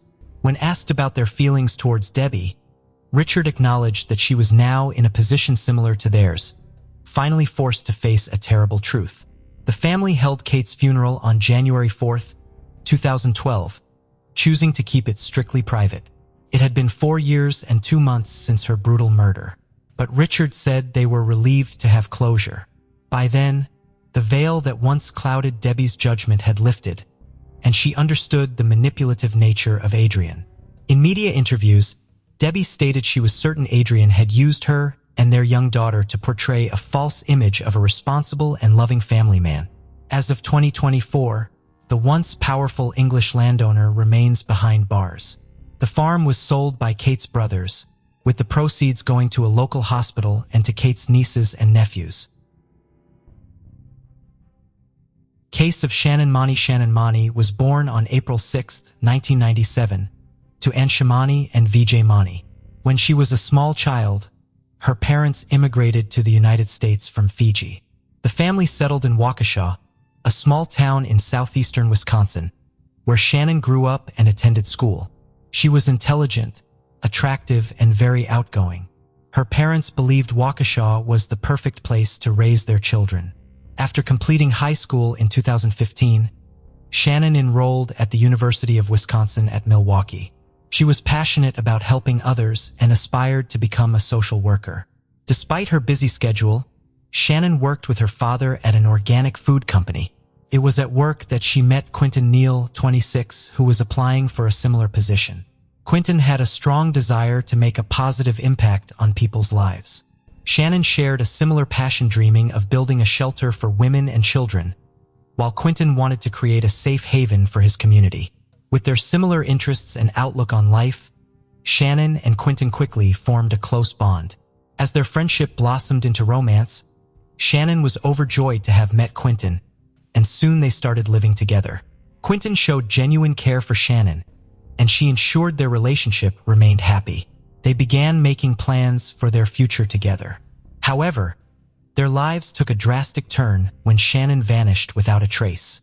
On April 13, 2018, Shannon failed to pick up her younger brother from school and didn't show up to work. Her phone was switched off and she hadn't informed anyone about her absence from work. Concerned, her parents went to the police station, unable to locate their daughter. Initially, detectives suspected that Shannon, being young, might have run away or gone off with friends. But her parents disagreed, knowing their daughter well. She wasn't the type to simply switch off her phone and abandon her family, leaving them worried and searching for her. Shannon's mother shared crucial details with investigators, prompting them to take the case more seriously. Shannon was 4 months pregnant when she vanished, which raised concerns since pregnant women rarely disappear without something bad happening to them. Furthermore, some of her belongings, including money and important documents, was still in her room, which was another alarming indication. Shannon's parents told investigators that the father of her child was 27-year-old Quentin Neal. However, when Quentin was contacted by phone, he claimed to have no knowledge of Shannon's whereabouts. According to Quentin, Shannon had been living with her parents, and he hadn't seen her at all that day. The investigators called Quentin again, asking him to come to the police station to answer some questions. Quentin appeared anxious, promising to arrive at the station immediately. When Shannon's parents were still present, Quentin told the investigators that the last time he had seen her was over 24 hours ago, when she left his house to pick up her little brother from school. They had only exchanged a few text messages since then and had not been in contact again. The investigators asked Quentin if he had any idea where Shannon might be, but he was unable to provide one. According to Quentin, Shannon's life revolved around school and work, and she had always been in touch with her loved ones until that day. However, Quentin recalled that there was another guy who had shown interest in Shannon. Despite knowing she was in a relationship and pregnant, this guy had relentlessly pursued Shannon's affection, even after she asked him to leave her alone. The investigators instantly considered this guy a person of possible concern, as jealousy often leads to reckless behavior. The next day, police began questioning Shannon's friends to gather new information. They distributed details of the search for the young pregnant woman to all police stations in Wisconsin the same day. The first disturbing discovery was made. Shannon's car was found in Milwaukee, about 20 minutes from her home. Forensic experts carefully examined the vehicle inside and out, but found no suspicious signs. There was no evidence of carjacking, struggle, or any other crime. However, Shannon's purse and cell phone were missing from the car. 3 sets of fingerprints were found on the vehicle, including Shannon's and Quentin's. The origin of the third set remained unknown, and the police had to identify the person who left them. That same afternoon, the man mentioned by Quentin was questioned by investigators. Although he claimed to be upset about Shannon's disappearance, he denied Quentin's allegations, stating that he and Shannon were just friends and that he had never pursued a romantic relationship with her. When pressed further, he admitted to confessing his love to Shannon in the past, but she had rejected him, saying they could only be friends. Since then, he had not attempted to win her affection. The guy's fingerprints were found to match those in Shannon's car. However, he explained that he often got rides from Shannon to university, which is why his prints were in her car. He also claimed to have been 100 miles away from Waukesha, attending a baseball game when Shannon went missing. The investigators checked and confirmed his alibi, ruling him out as a suspect. The case got a surprising and crucial break when Shannon's mother, Aunt Shamani, found her daughter's Apple Watch and checked her recent text messages. She took the watch to the police station, handing it over to investigators.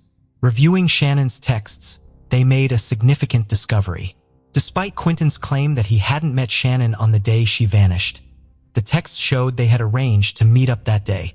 This meant Quentin had lied to the investigators and Shannon's parents, making him the prime suspect.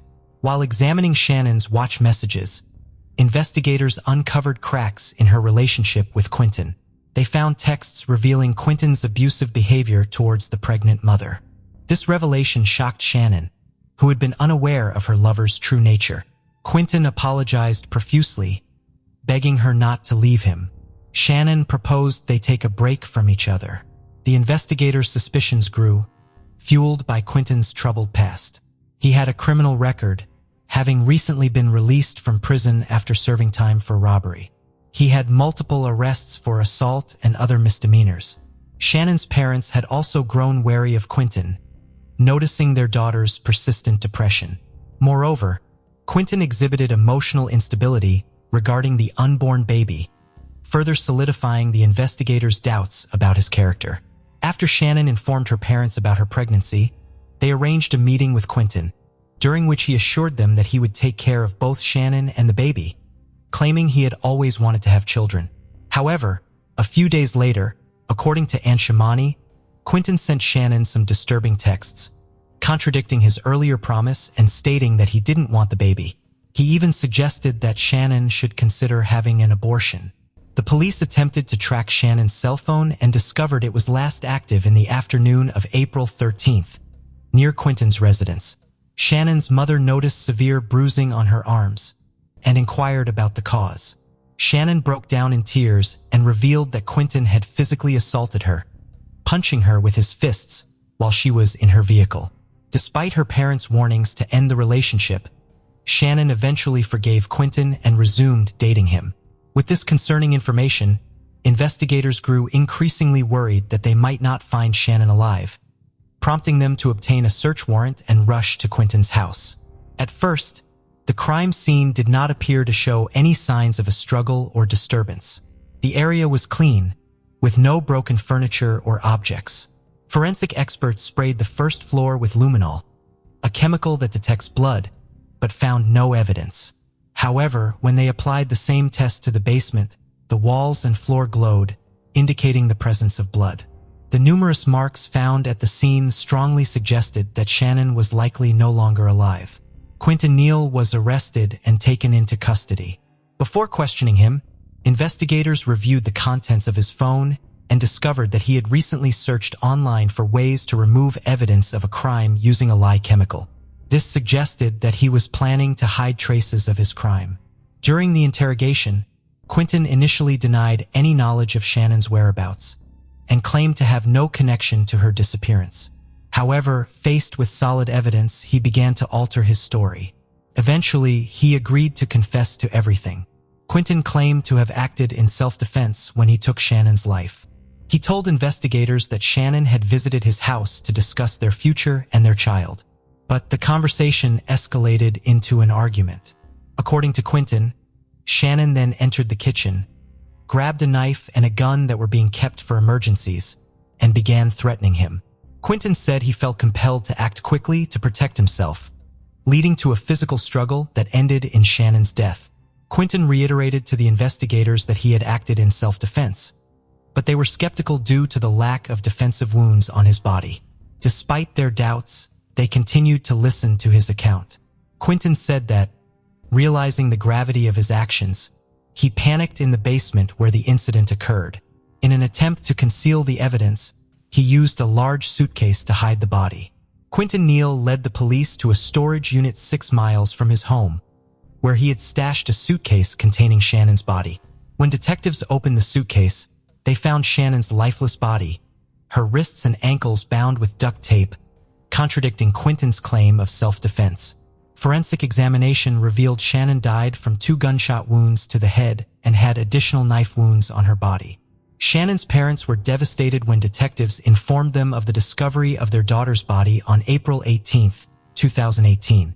Quentin Neal was subsequently indicted for the murders of Shannon Manny and her unborn child. The evidence gathered, including their correspondence from the day of her death, was sufficient for the court to reach a guilty verdict. The dispute had begun when Shannon visited Quentin's home to discuss her pregnancy, but she never left his house alive. The trial of Quentin Neal, accused of killing Shannon, was set to begin in the spring of 2019. However, just days before the trial, anonymous letters were sent to attorneys and court officials, claiming that someone else was responsible for Shannon's death. The letters were later deemed irrelevant after the author, a friend of Quentin's, was identified and found to be trying to confuse the investigation and help Quentin. Quentin faced the death penalty, but denied the charges and claimed he acted ill-defense. 15 months had passed since Shannon's death, and her family waited anxiously for justice, trying to stay positive. Shannon's mother and Shamani worked hard to keep her daughter's memory alive and not lose hope. Shannon had been passionate about supporting women and children affected by domestic violence, and her family had planned to build a shelter in her honor. However, that dream was never realized, as Shannon herself became a victim of violence.